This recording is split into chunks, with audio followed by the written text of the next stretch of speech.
Hello, everybody. Welcome back to episode 4 of Major Minor. Hi, everyone. We're going into Electric Town. Yay! Akihabara. I'm calling it Electric Town. Before I stepped out of the limo, I was scared. Rook didn't exactly instill us with confidence. However, upon seeing Akihabara, that changed everything. We've looked at pictures before, seen things online, but like with anything else, pictures don't suffice. Well, what do you think? It's stunning! It's almost like I almost don't believe it. It's prettier than I could have ever imagined. So, where are you taking us? I notice that Rook quickly scurries off. Is he running away? Well, you two can't decide, right?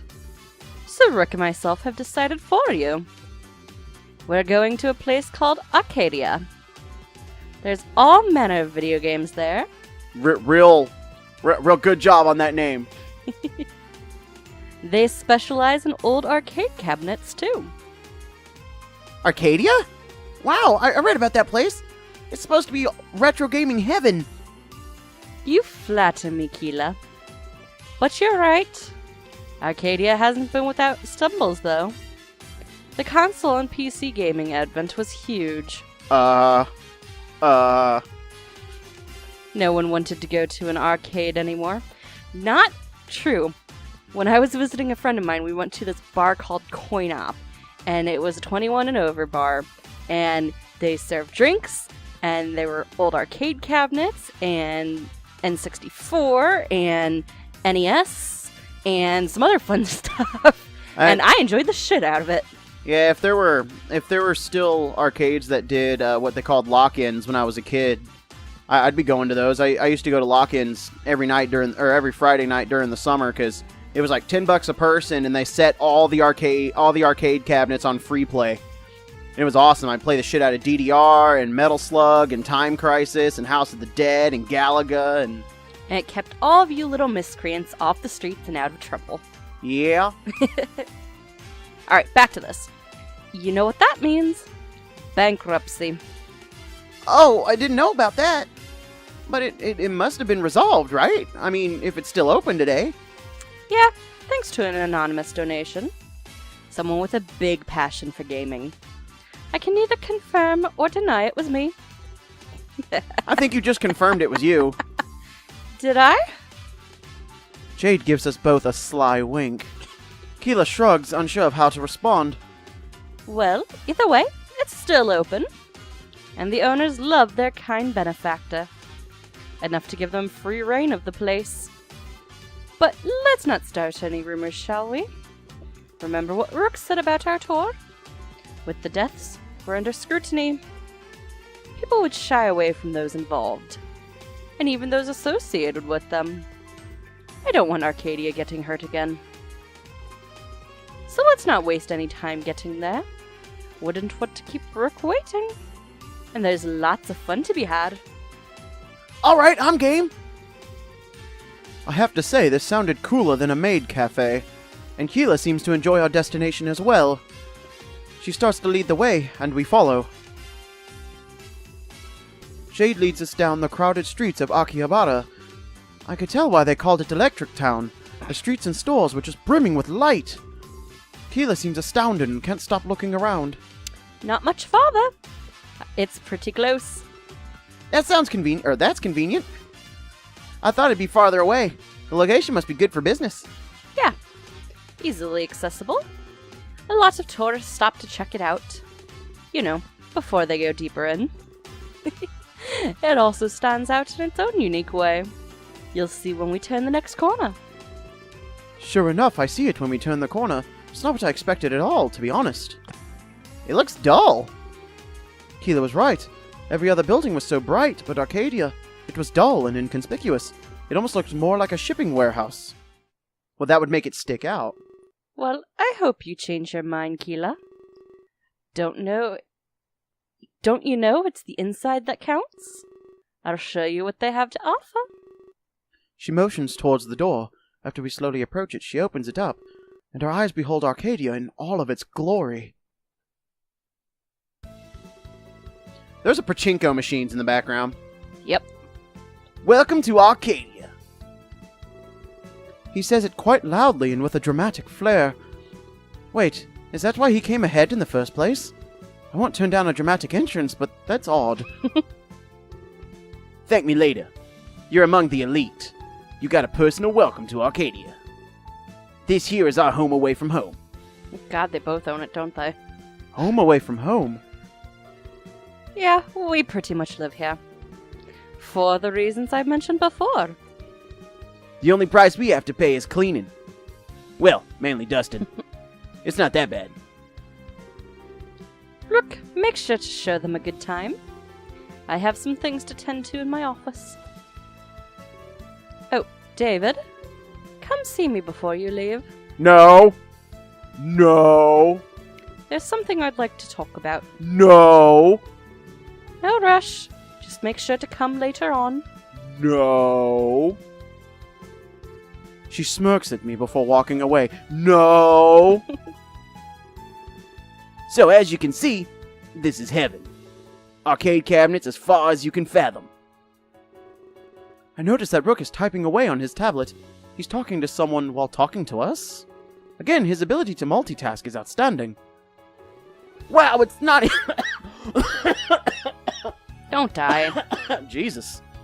Wow, that's not even an understatement. Hey, Rook, do you have Backroad Brawler too?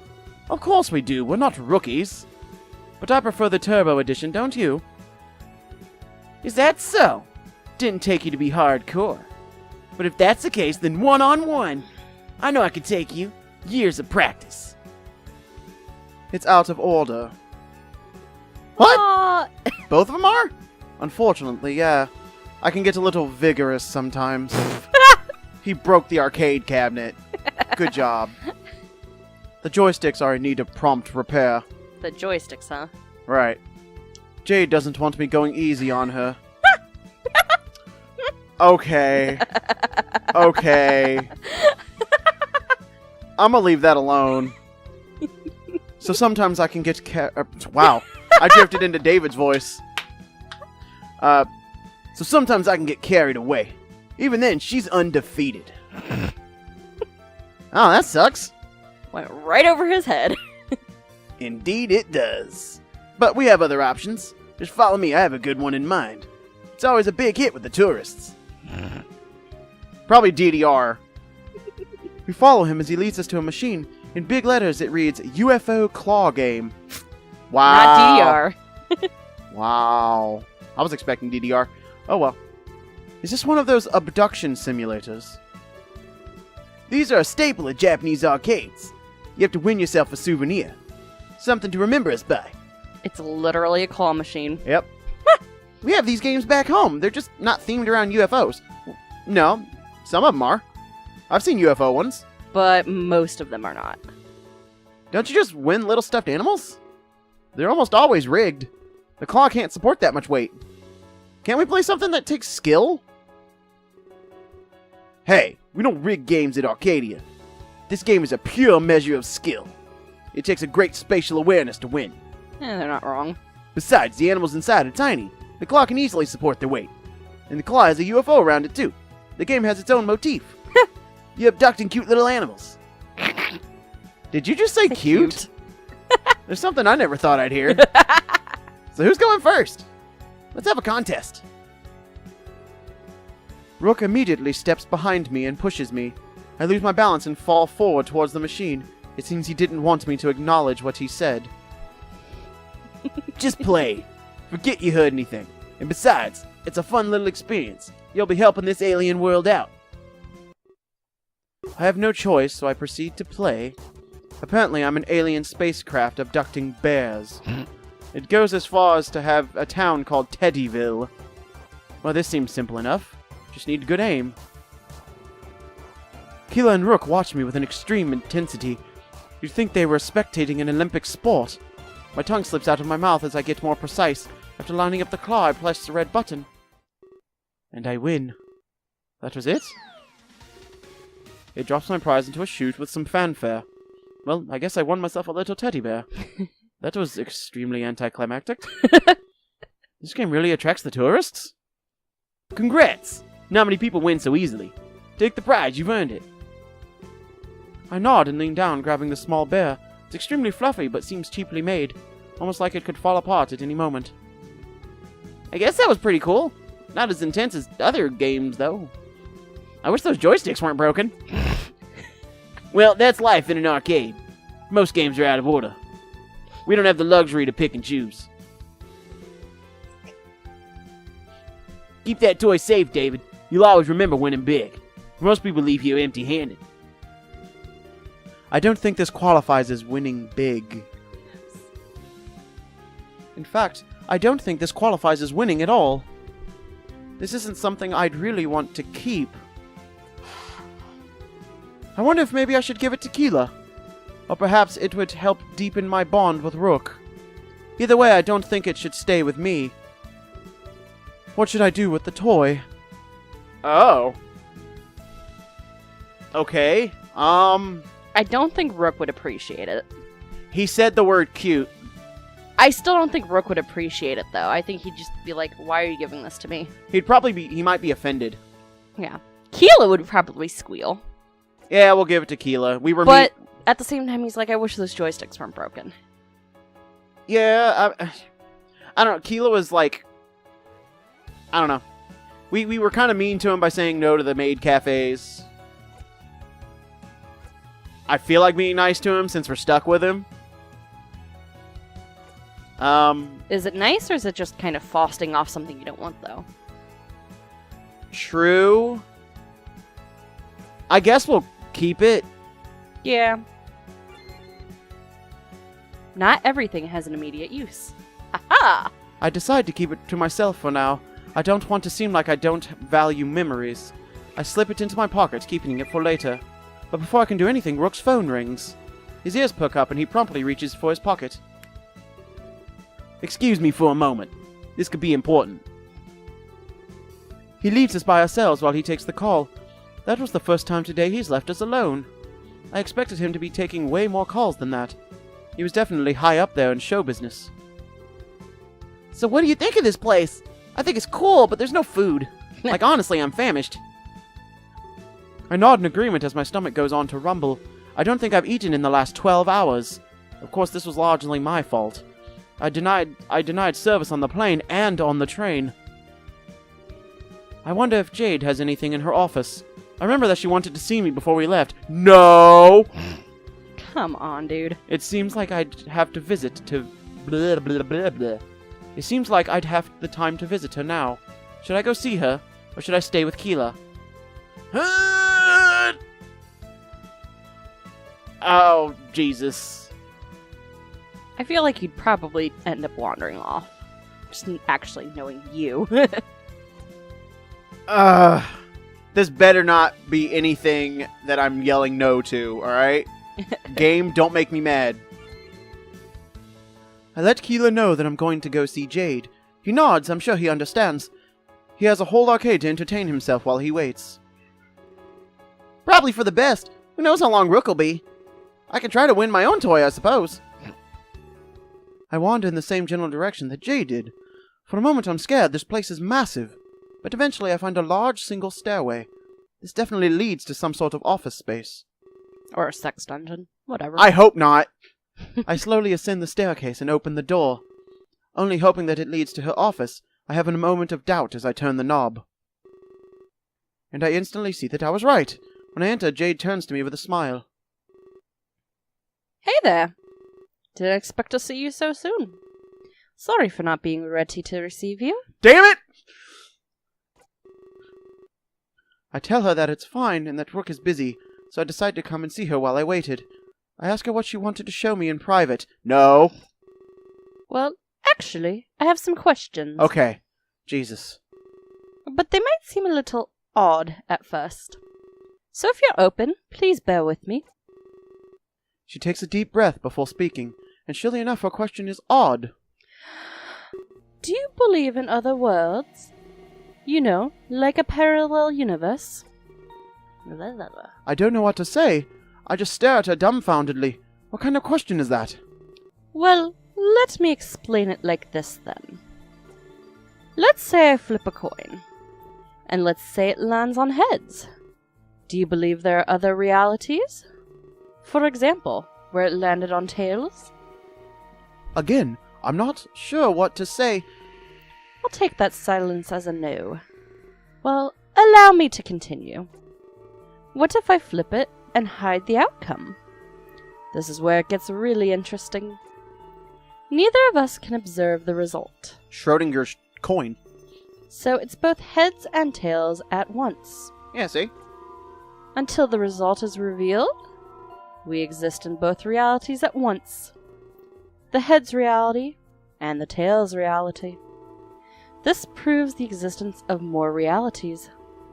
We're able to place ourselves at an apex being like a fork in the road. But our car is stopped. We haven't yet taken our turn. We hold the ability to go either way. But there is much more at play here.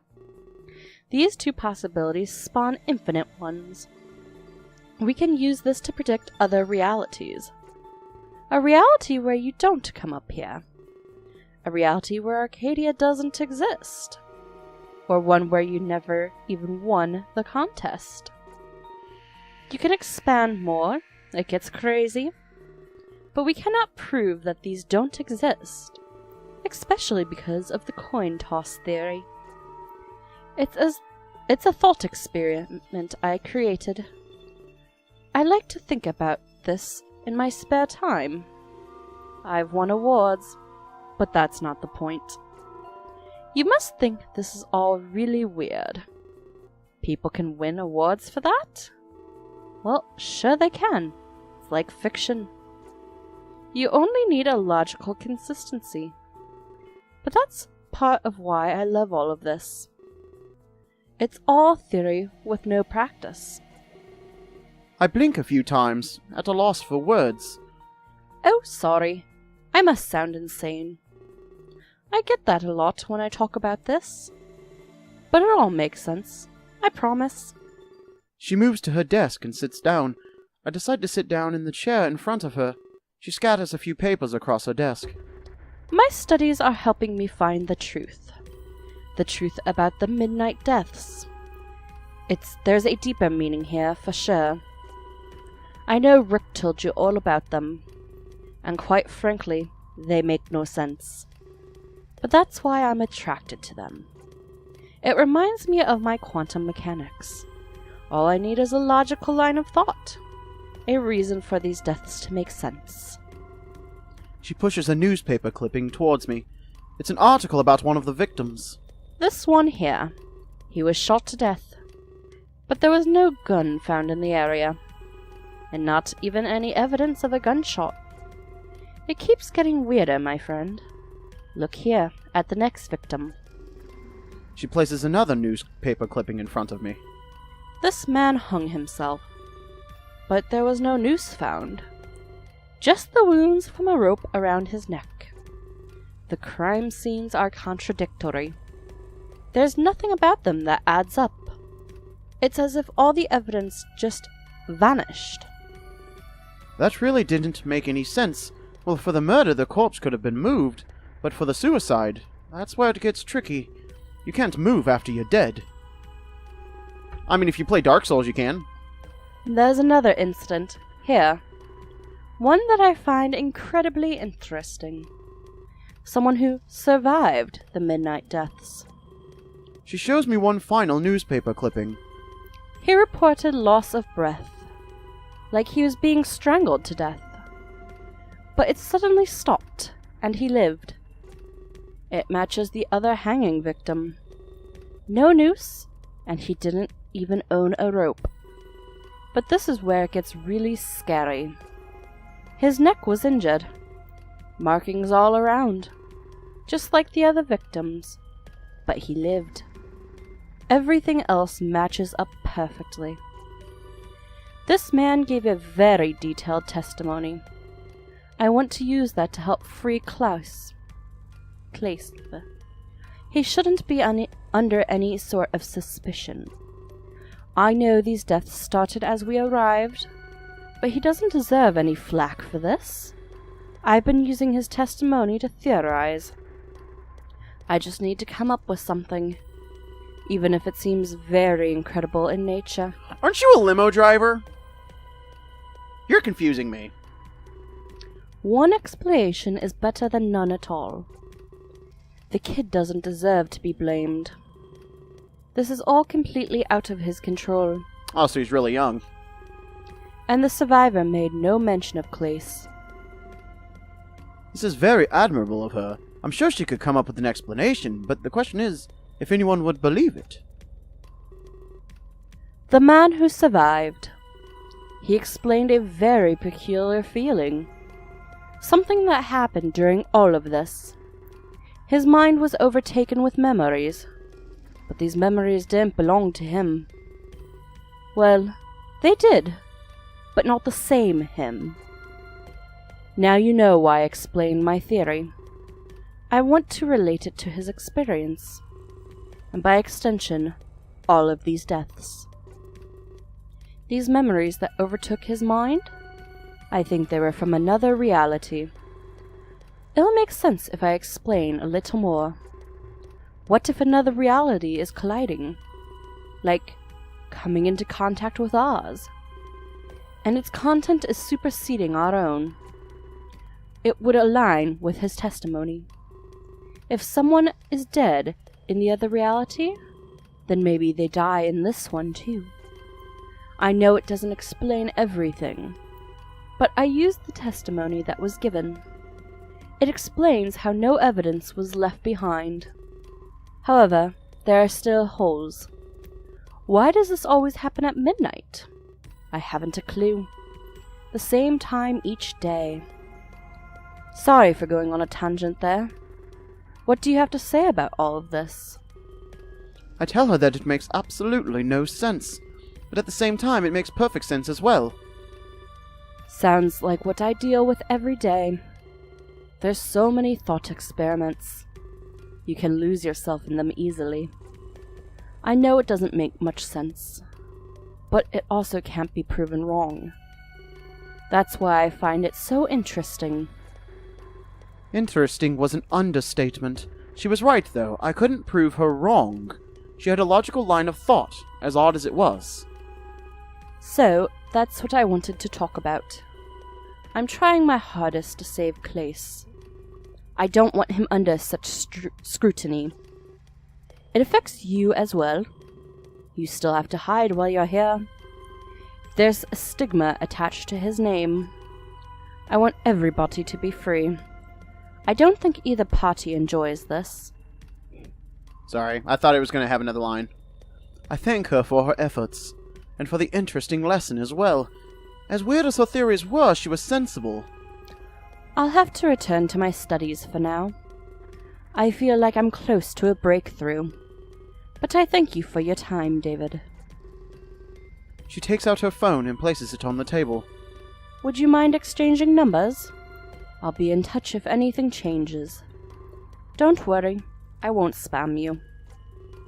I oblige and we exchange information. I got Jade's contact information! Hooray! I leave her to her studies and go back downstairs. Rook and Keeler are nowhere to be found. I decide to ditch the arcade and look for them outside.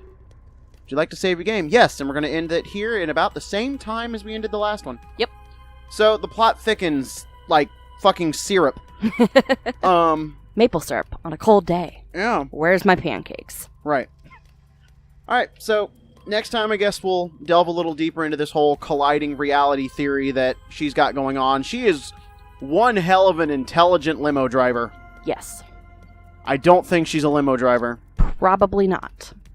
Everyone's got separate lives they're all living. Alright. Alright. Well. Till next time. Bye, guys. Bye.